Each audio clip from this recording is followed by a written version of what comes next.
When I was a wee young lad at a young age of 10, I begged my parents to buy me a PSP for my birthday. See, since I was the youngest of four, my brothers always got first dibs on the cool home consoles with slick games like Fable 2 and Fallout, while I got relegated to the little baby handhelds like the DS. My brothers still let me play some of those games, but only after they finished them so I wouldn't mess up the saves, which meant I could be months behind everyone else. So, the only games that I had at the time that really felt like my own were the ones I had on my DS, and a copy of The Sims 2 I had on my family computer. But now that I was officially in the double digits, I knew I had to grow out of my baby DS phase and move on to a cooler console with mature games like Star Wars Battlefront Renegade Squadron and the standalone Daxter game, all on the PSP. There was also one more game on the PSP that I desperately wanted, and that was The Sims 2. I remember staring at it, high up on the shelf in the weird back corner in GameStop set aside for the 10 people who had a PSP back then, and just thinking about all the possibilities. I mean, come on, having the ability to play The Sims wherever I wanted, whenever I wanted. So of course I got the game as soon as I saved up enough of my allowance and immediately popped it into my PSP, and it was not The Sims 2. Like at all. Well, sort of. It was published by EA and developed by Maxis, but it wasn't a traditional Sims game. Instead, it was a Sims-themed third-person narrative-driven adventure game, of all things. After getting over the initial disappointment, I fell in love with the game. It was one of the first times I had a chance to play a narrative-driven game that my brothers hadn't already played before me, and that meant a lot to me at the time. But since then, I had almost completely forgotten about the game's existence until I had a conversation with a friend recently about old games we used to play. I ended up talking to him about the bits and pieces I vaguely remembered, and as I was describing it, I couldn't help but really want to play the game. I couldn't tell if it was just the nostalgia talking or if it actually seemed that good to me. And from that moment on, I knew I had to replay it. Not only to see if it was as good as I remember, but also so I could make a video about it and bring some attention to this weird and forgotten game. And so that's exactly what this is. A retrospective for the Sims 2 adventure game on the PSP.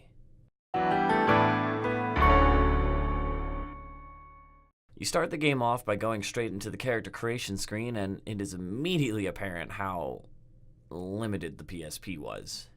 Oh god, look at the hands! But I expected that. I mean, come on, this game is over 14 years old?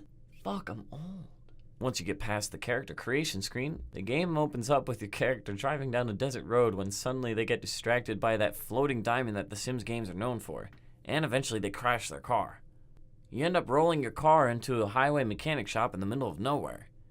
And so begins the tutorial level. There you learn about the basic mechanics of the game, and also that you have a goofy walk cycle. Most of them are familiar to those who have played The Sims before, like how you can build relationships via flirting and chatting. You can also pick your personality and aspirations, and you have needs that constantly need to be kept in check. What's unique about the game is how it actually takes on these old mechanics.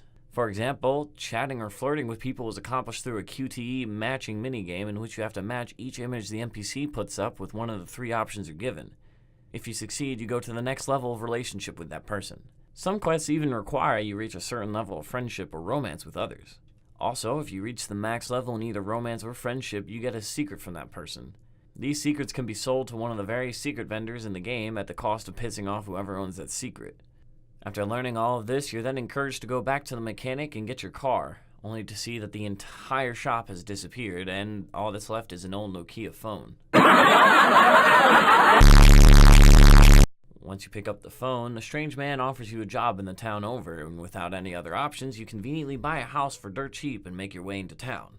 In town, you're introduced to the rest of the main mechanics like paying bills and working jobs, of which there are 3, smacking zombies with a shovel, communicating with aliens through music, and whatever this is.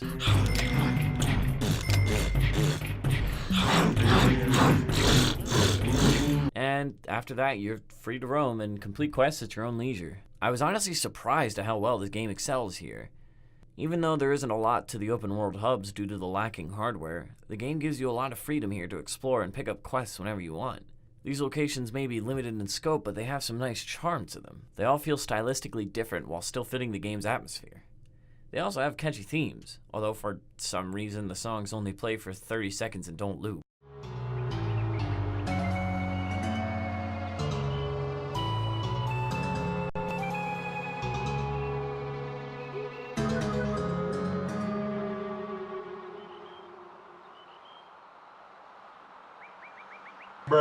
As charming as these areas may be, they'd be nothing without their interesting characters, or more specifically, their interesting dialogue. Seriously, I can't get over how shocked I was at how good the writing could be at times. I mean, it's by no means the best writing in the world, but there were times where I couldn't help but smirk or laugh at it. The item descriptions and flavor text were often legitimately funny, and I honestly wanted to read all of them. Also, your dialogue options could range from snarky to tongue-in-cheek and would often make fun of the game and its mechanics. Actually, as the game progresses, you can clearly see your characters becoming more aware and even more tired of the game's mechanics. There's one point in the game in which you discover that your neighbor has murdered her previous husbands through various stereotypically Simsy methods, like removing the ladder from the pool and denying him food. When you talk to her, you quickly find out that she's a gold digger and you can entice her by saying the word money repeatedly. A lot of the side characters are surprisingly interesting with their own secrets and quests to them that made me want to discover more. But sadly, a lot of these characters were lacking in depth. Every time I felt like the side quests were just starting to get rolling, they'd just end. I kept wanting more than the game was willing to give to me, but I'll get into that more later, as this problem isn't just limited to the side characters. After you complete the tutorial and move into your new home, you're told to find the man who presumably made the mechanic disappear. Once you find him, he hires you to sell him 5 secrets with a promise of a raise once that's complete. When you ask him for a raise, however, he just hypnotizes you and makes you help set up for his evil plan. After doing his bidding, he disappears and proceeds to wreak havoc everywhere you go and search for him. This is where the game really starts to get rolling. The story falls right into its Sims identity and embraces the weird and unpredictable nature of the main games. From the second half of the first act all the way through to the third, the game takes you along its weird ride in which you rescue garbage men, ruin marriages, and join a cult that worships a deity named Beelzebub that you end up summoning, after which this happens.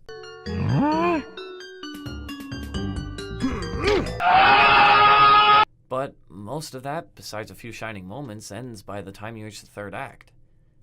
At that point, everything just feels rushed, with most of the side stories feeling bland and especially short. Once you get to the final showdown, the big bad monologues about how he realized he was in a video game and that he knows you're the main protagonist. He then describes his plan of freeing you and the other characters from the control of the player. While it's fitting for The Sims, the main villain's motivation still felt a little bit generic. Also, the final showdown itself is just 2 sets of button mashing to destroy his unmind control device. And that's it. The game just ends after that. And herein lies my biggest gripe with the game. I just wanted more. There were too many times where I couldn't help but say "that's it" aloud as soon as a quest would complete. That might just be because of the limitations of the console it was on, or perhaps the game was just rushed, but regardless of its reasonable excuses, the end product was still the same. That's not to say I didn't enjoy the game. I really did have a good time playing it. It's witty, goofy, charming, and fun while it lasts. But now all I want is a game that takes all of the great things about this and improves upon them. I never realized until after replaying this game how much I wanted a fully fleshed out Sims-themed adventure game. I always loved the general feel of The Sims, and after seeing that and its mechanics put into a narrative-driven adventure game, I'm honestly just frustrated that something like this was never attempted again. This game just honestly feels good. It hits all the right cylinders for me without overstaying its welcome. At the end of it all, The Sims 2 just feels like a proof of concept more than anything. It has a lot going for it, and I certainly enjoyed the ride, but in the end it just barely fell flat at times. But for the first 2 acts of the game, I was absolutely enraptured by its charm and uniqueness, and I had a blast at its best moments. Too bad it was all just one big build-up to an unsatisfactory ending. Kinda like this video.